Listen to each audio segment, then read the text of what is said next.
Welcome to Yeukai Business Show, UK's premier business show where we feature business thought leaders, high achievers, and industry experts. Today's episode is brought to you by World Outsourcing Solutions Limited, a company that specializes in helping executive business owners with virtual assistant services and business growth systems. Here's your host. Hello everyone and welcome to the show. It's Trevor with you today, and I'm joined by my special guest, Peter Mead. Now, Peter is the vice chairman of the biggest advertising agency in the world, Omnicom Group Inc. And also, over 40 years ago, he co-founded Abbott Mead Vickers, which is the most successful British advertising agency ever, and has been for a long time. Are you seeing a trend here? You know that success leaves clues, don't you? So, Peter's authored the book, Nice is Not a Biscuit, which is the go-to guide to build world-class business the right way. And he's here to unpack some of his wisdom and expertise on the episode today. So hopefully you're ready to learn. Definitely pay attention, take some notes. Welcome to the show, Peter Mead. Thanks for joining us. It's very kind. Thank you for having me. It's great to have the opportunity to chat with you. Success does leave clues. So you're obviously doing some things right. You've learned, I'm sure, some challenges along the way on how not to do things and how to do things the right way, which is now what you're able to share with everybody. So very interested in digging into all of that. Maybe just to start with, you've got a big story. There's lots of different ways you can go with this, but just share a little bit about who Peter is and what sort of brought you on your journey to where you are today. Okay. I'm a Londoner. I'm a South London boy, born in the same hospital as Michael Caine. Grew up within the sound of Bow Bells. So, as I said, I'm technically a Cockney. Yeah. And until I was 17, I had a broad Cockney accent and used to make Del Boy Trotter seem like a Cambridge Don. But at 16, I was at a grammar school and I was out. I claim I was lazy, but I probably wasn't gifted enough. I only got 2 O-levels grammar school, geography, because the master was a serial sort of abuser who used to cane us all the time. So our performance, sadly, reflected our fear of him. Yeah. And English literature, which is an influence that stayed with me all my life. At that stage, most of my contemporaries at grammar school were going to the sixth form to go on to university. I patently wasn't equipped to do that, either financially through my parents or academically through my laziness. And I met a man. I was sent to visit a man called a youth employment officer, and he said to me, "What do you think you want to do with your life?" And I said, "I want to be a pilot, but I've got bad eyesight." For some reason, I said I wanted to be a civil servant. I must have been completely off my trolley. But then a flash of light came, and my father had recently bought our first radiogram, which was a sort of go-to piece of furniture in the 50s and 60s. And so I suddenly said to him, "Hey, what I think I'd really like to do is join a record company and meet the stars." And he said, "You mean advertising?" And I didn't at all. I didn't know what bloody advertising was. So he gave me a couple of introductions to 2 very large agencies, both of whom offered me a job in the dispatch department of their companies at £3.10 a week, which is £3.50 in today's money. Yeah. And I went to the one I went to because the other one, I was being interviewed by a lady who was in those days in the department, which is now Human Resources, which was then called Personnel, which is sort of a better name than Human Resources, really, and much more reflection of what they were doing. And she said to me, "Yes, well, I think," and she was in a Chanel suit with pearl earrings, a pearl necklace and everything else.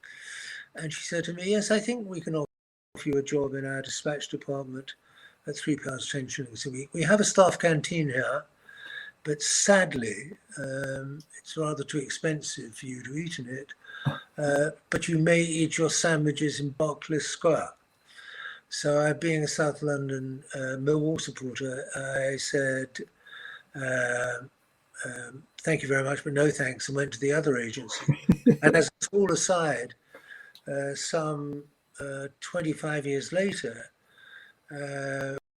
we became the biggest agency in the country, the biggest advertising agency in the country.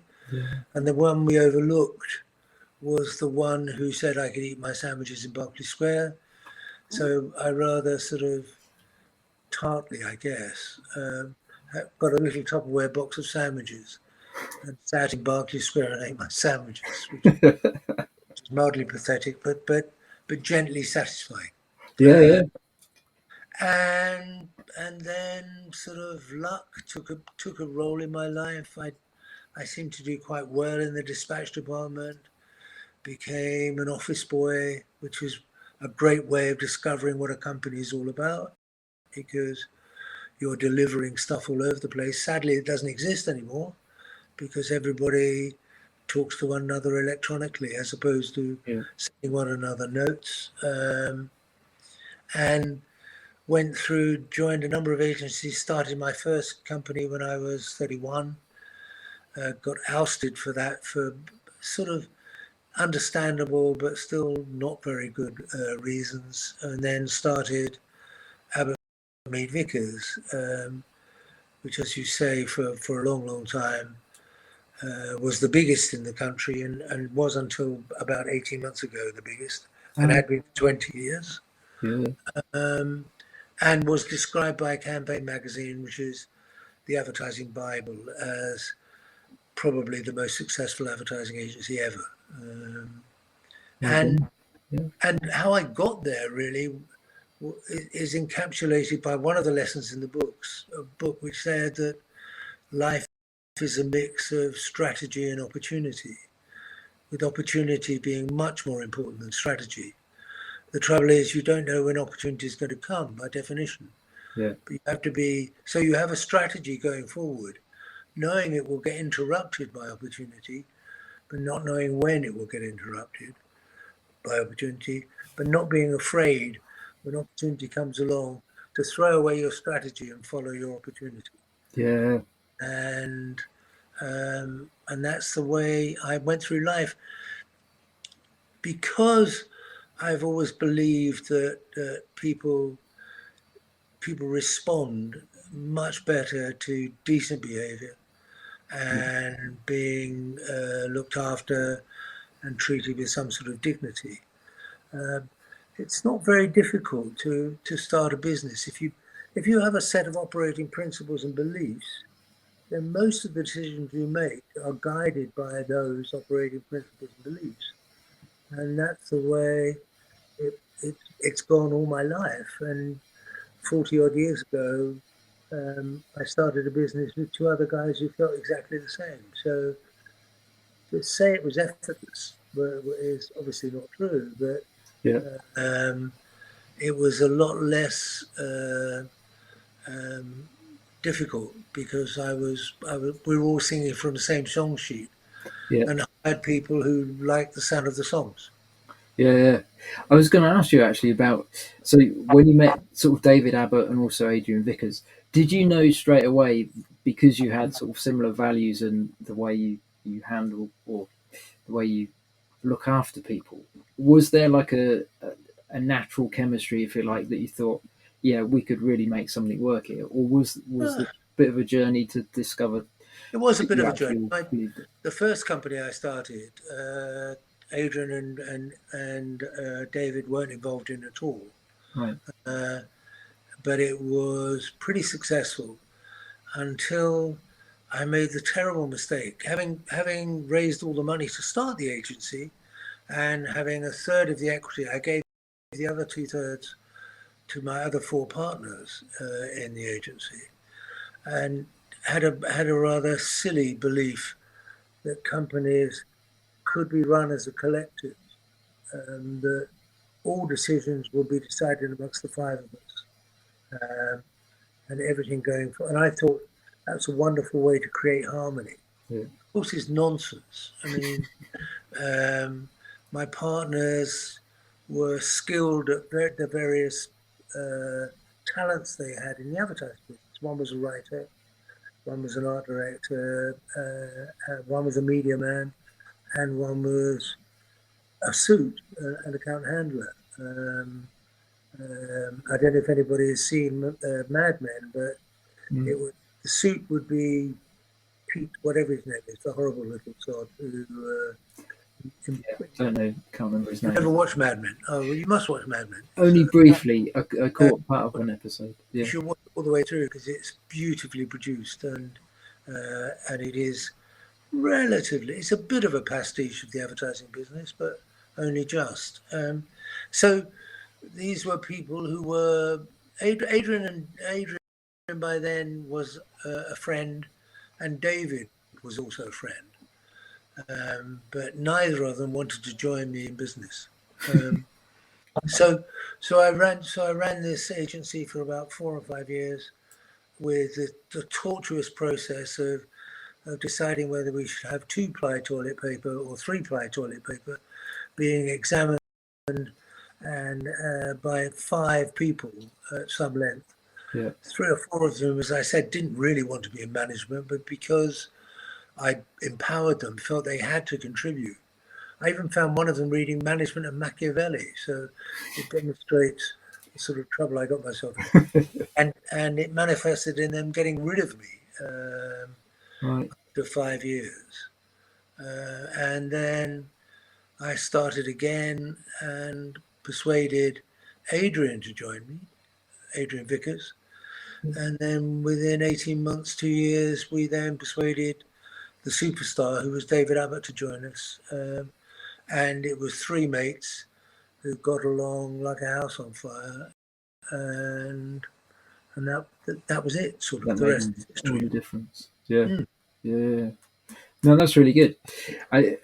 It's always interesting how people get together, and when it works, it works, and when it works really well, things just go and climb and grow. And when it doesn't, you either keep going or you just cut your losses and try different things. I think the thing is, though, people say don't do business with friends. Why wouldn't you do business with friends? But what you should never do is to do business with people who don't share your core beliefs or values. If they share those, then it's wonderful. Then you're mates and you believe in the same things. Yeah. So everything becomes a sort of shorthand because you all and it's not brain surgery anyway. It's sort of treating people decently. Valuing the work, all those sort of issues. None of them are eureka moments. They're all common sense, and that makes things easy. Yeah, but it's also, I like the way you put it. But it's also like it's almost like a lost element in a lot of people's perspectives and because companies.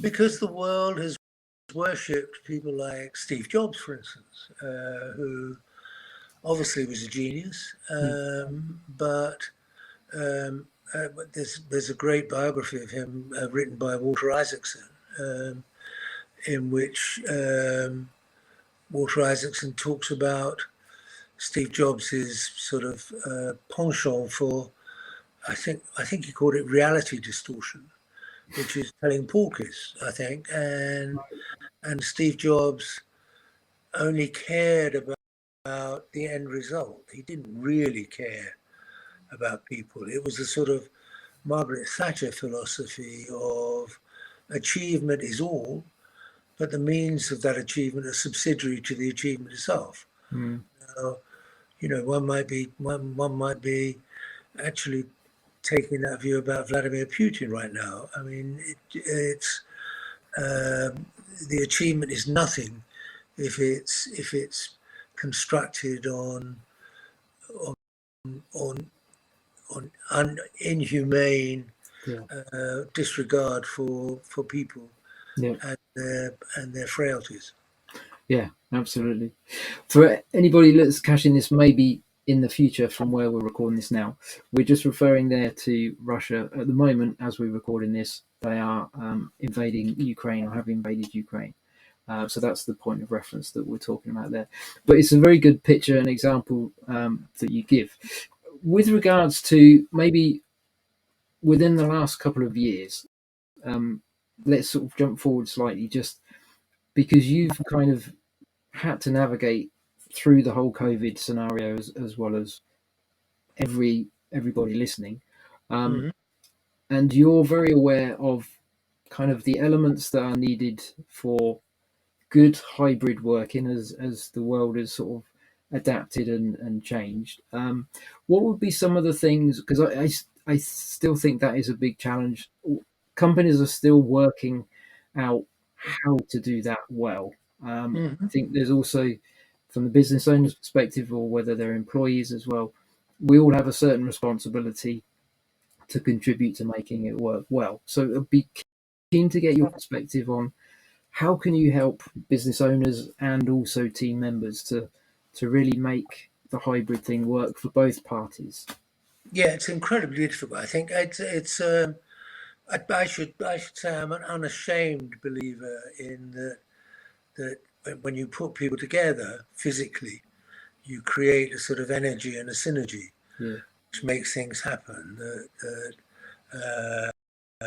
So before we start, I love working in an environment, a physical environment, where people are together, who are laughing with one another, talking about what was on television last night, talking about issues with clients, whatever. So, yeah, so before we start, I'm biased and have a prejudice. So, but with that comes a lot of responsibility. I think employers have to understand that we've got to persuade people to come back to the office. To mandate people to come in 5 days a week is cloud cuckoo land now, yeah, because with everything that's happened and the sort of the environment where we have lawyers who would say to anybody, "You can't be forced to go back to the office. You know, you're putting your life at risk. I tell you what, we'll sue your employer." So, you know, it's a minefield, we're isn't we're, we're overlaid with the potential for that to happen. So, there will be a whole bunch of people, and by and large, they tend to be younger people who've had 2 years of working from home in cramped surroundings, sharing a bedroom with a computer as well as their girlfriend or wife, and some of their kids, who can't wait to get back to the office. But at the same time as COVID was happening, there was a move to hot desking where it? people didn't have a desk and they had to sign in for their desk, and loads of companies have been doing that. And that doesn't work anymore. I think we just have to say to people, please come back to the office because we think it's good for both of us. And in order for you to do that, we've created a new environment where, some of the social media companies have been doing this forever. But we, for instance, have always had a breakfast bar in the agency where anybody who arrived before 9 o'clock got a free breakfast. And then in the evenings from 5:30 onwards, it was a free bar, not a free bar, but a highly subsidized bar. Because what we want to do is to put people together to talk about life, but also to talk about work issues, Yeah. and also talk about the place and how it could be better, and how they could contribute. And I think, it's much more than the two-dimensional problem people are talking about at the moment, by saying, well, there are some people who want to stay at home and other people who don't, and it's hybrid. And of course, there was a great story at one of our agencies in a Latin American country, who went to their personnel department and said, I'd like a raise. I've been working for home and I need a raise. And the PRP, the personnel guys, the human resources guys said, okay, and rang one of our other agencies and said, hey, what do you pay this function in your agency? And they started talking about it and suddenly discovered that this guy had been working for both the agencies without anybody knowing, because he didn't have to turn up. He just had to sort out his electronic life so that he was available to each agency at a certain time and was taking 2 salaries home. And so you will, in this hybrid existence, you will get people who are much less productive than they've been before. You will get the majority of people who actually abide by the rules and work in a hybrid fashion as hard as they would in the office. Yeah. But at the end of the day, as we were talking about off camera earlier, if we're not careful, we become a sort of insular society. We become a sort of digital robots where, we don't go to work. We work from home. We order our food from Deliveroo. And if we don't do that and we want to cook, Ocado come round. Anything we want to buy, we dial up Amazon and it's there, Amazon Prime the following day. We stream all our television stuff from Netflix or Disney or Apple or whatever. And we forget that life is all about relationships. As I've said on many occasions, and I say in the book, that it's a lesson I learned from an estate agent way back. When you're buying or selling a property, an estate agent will say there are only 3 things that are important. That's location, location, location. And my view about business and life in general is there are only 3 things that are important. That's relationships, relationships, and relationships. Yeah. If you can develop relationships, anything is possible. If you can't, nothing is possible. Yeah. And it's much easier if you're with somebody physically rather than doing as we're doing today, having an electronic conversation. Yeah. It's also there's that the element I found personally from my experience. There's more of a buzz if you get the right people together, like in an environment, in a community kind of scenario where you're building, or there's a feeling that you're building something together, which I think is fostered a lot easier, like you say, in the face-to-face, the banter, the conversations, which is to some extent lost when we go virtual. It's we want to belong to tribes. We are tribal things. Again, I took at one stage in my life, well, for all my life, I guess, I've been infected by an incurable virus, which is supporting Millwall football team. From my dad taking me there to stand behind the goal in the rain when I was 8, to be chairman of that club. Wow. In the 90s.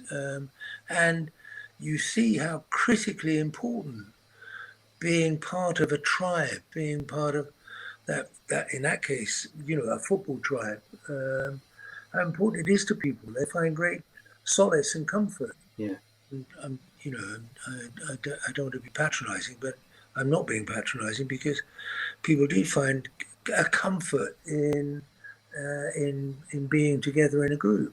Yeah. And you can't get that electronically. You can't, if we do a Zoom or a Teams or a Vector or whatever, and there are 10 of us round, and there are little pictures of each of us, and they flick in and out whenever we're speaking, the result isn't anywhere near as good as if the 10 of us were sitting around a boardroom table. Yeah. Absolutely. Yeah. You also, you mentioned or used the football example in your book as well, with regards to people feeling that they can express their opinions. They can't in the workplace necessarily, but at the football pitch they can. And I think that's a really good way of kind of shining a light on certain leadership management attitudes where they don't ask for that much input from their team. It's very autocratic and just get on with it. This is what needs to happen. And there needs to be a better balance of, like you say, the relationship side of things. Actually building a good relationship where there's mutual respect. You have different roles, different responsibilities. So you should definitely sort of focus on those, but also build that connection, kind of a depth of relationship, which will then, we touched on before about psychological safety. And just, if you're able to win people's trust in an authentic way, you'll draw so much more out of them with regards to ideas and suggestions. Of course.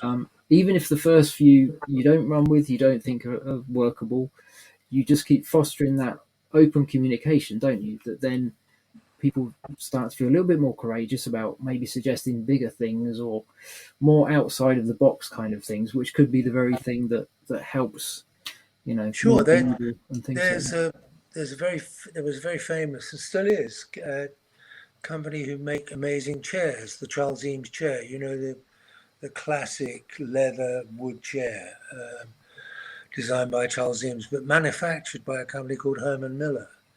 And they're a byword for worker participation. And the CEO or various CEOs of Herman Miller say, look, we talk about design, but actually the guys who put it all together in our factories on the shop floor have so much to contribute in making the manufacturing process easier, or even the design process easier, because they've lived with it.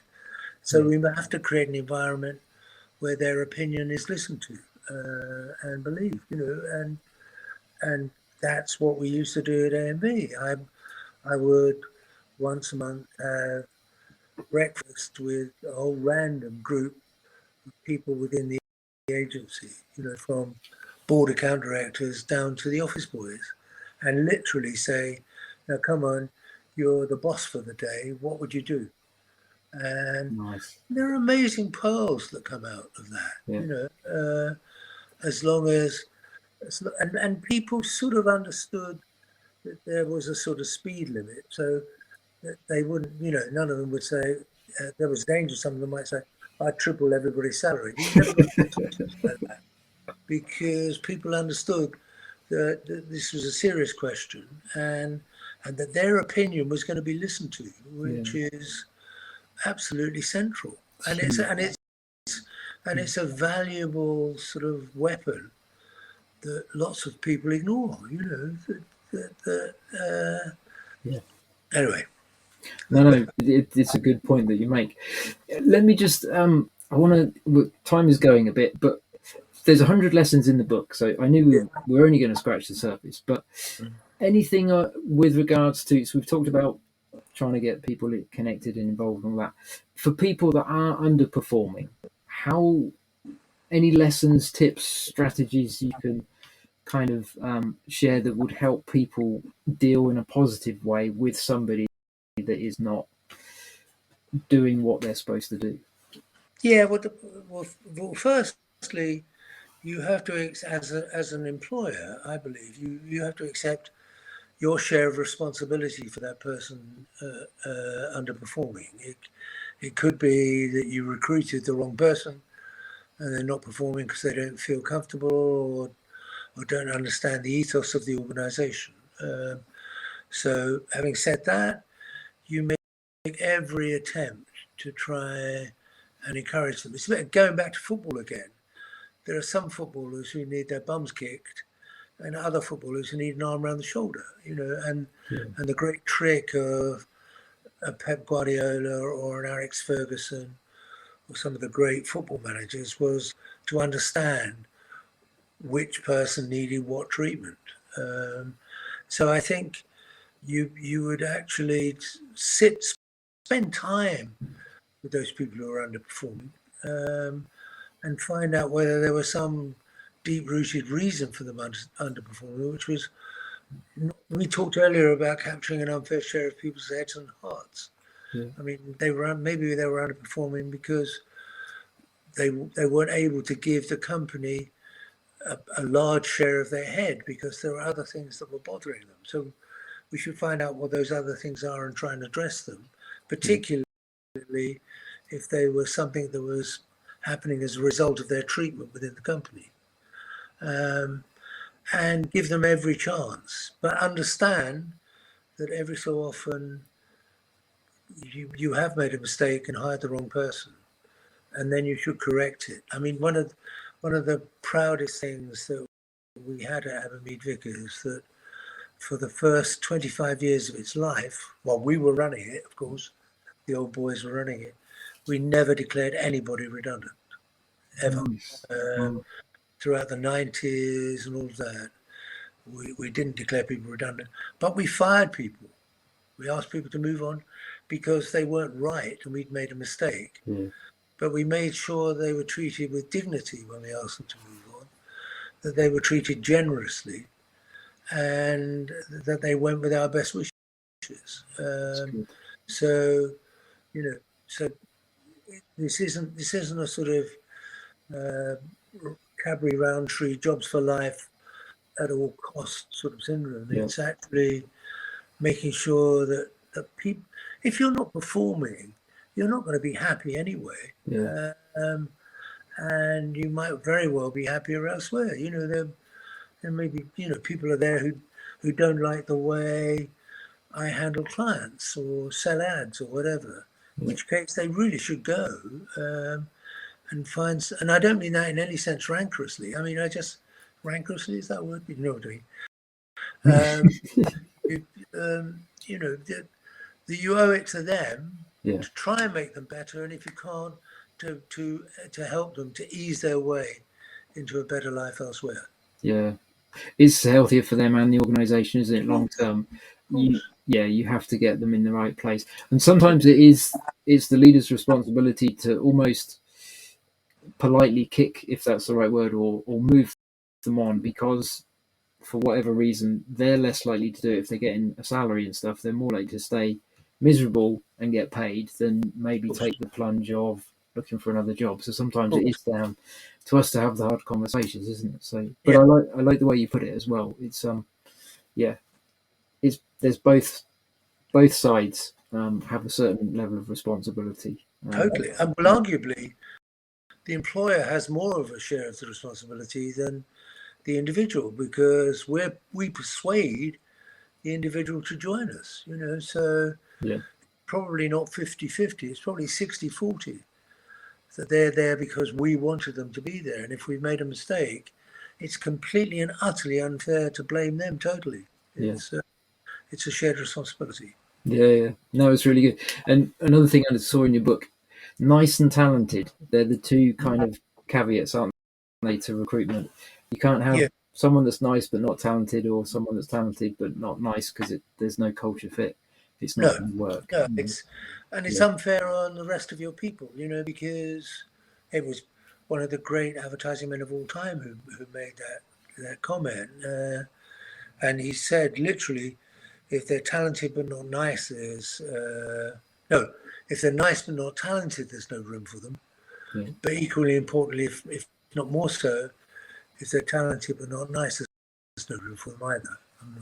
I'm getting all my nice and talented mixed up. But because a company, if you're running it properly, is like a community. You know, the great thing, or even Abbott Mead Vickers over the years has been described as a sort of family, and it is a sort of family. You know, where people coexist and enjoy one another's company, enjoy, you know, the Italian, if you like, ethos of family, where everybody looks after everybody else. I mean, David Abbott, my partner, sadly, who passed about 8 years ago, said once, we should care for each other, because if we care for each other, then everything else will take care of itself. And that's a pretty good and fundamental yardstick by which you should run your business, probably your life as well.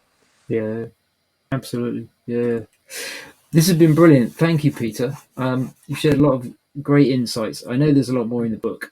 You know, because of time, we've not been able to to go that deep into a lot of the different areas. And also my complete and utter inability to get the electronics right. No, you're all good. You're all fine. No, absolutely. It's been a great discussion. I've learned some stuff. Certainly, and I'm thinking in the background as you're chatting, okay, I can make a few changes myself as well, which is good. I like one of the points you started off with as well, or quite near the start, about kind of not holding stuff too tight. If you're running a business, yes, have a strategy, because you can't get momentum without a strategy, but also be open and flexible enough to embrace opportunities as and when they arise, and when you recognize that it's a good thing. I think that's fundamental for everybody listening. Maybe that's the takeaway that you need, or maybe it is just work on building the relationships with your team, with your staff, whoever it is that you lead or interact with. Because if you master good relationships, then it's going to overspill to potential clients, other people that you meet as well. There's no downside to it when you get it right. And a lot of the stuff that Peter shared today will really help maybe reframe certain things, or just use it as a checklist against behavior that you've had. What's the culture like where you are? Are you setting it in a good way? Are you looking after people? Have you got a culture at all? Have you got a culture at all? Do you understand what culture is? But the central thought I'd like to leave you with is David's thought, that we should care for each other, because if we do that, everything else will take care of itself. It sounds simplistic, but it isn't. It's actually absolutely at the core of everything we do. And it's the fundamentals, isn't it? If we get the fundamentals wrong, whatever we build on top, it's not going to last. So. Doesn't matter. It's so it's all in my little book called "Nice Is Not a Biscuit," available at Amazon and all good booksellers. Absolutely, no, definitely. And for everybody listening, I highly recommend grab a copy. Peter's track record in business. By itself, let alone the discussion we've had today, but that by itself proves the fact that he's learned some things. He's put it in a book because he wants to get the message out there to make the world a better place, to make business a better place. And it's all about looking after people fundamentally, which is really good. Thank you, Peter, for your time. We do need to wrap it up now, but it's been really great chatting with you. And thank you for sharing your expertise as well. Absolute pleasure. Thank you. It's been brilliant. And for everybody else listening, thank you for joining us too, and we will catch you next time. Thank you for listening to Yeukai Business Show. We will be back to bring you more episodes with success stories and advice straight from the experts. Want more? Check out www.yeukai.businessshow.com. Get your free trial of our virtual assistant service today. Just visit www.worldoutsourcingsolutions.com. Quote WOS18 or send us an email at support@worldoutsourcingsolutions.com.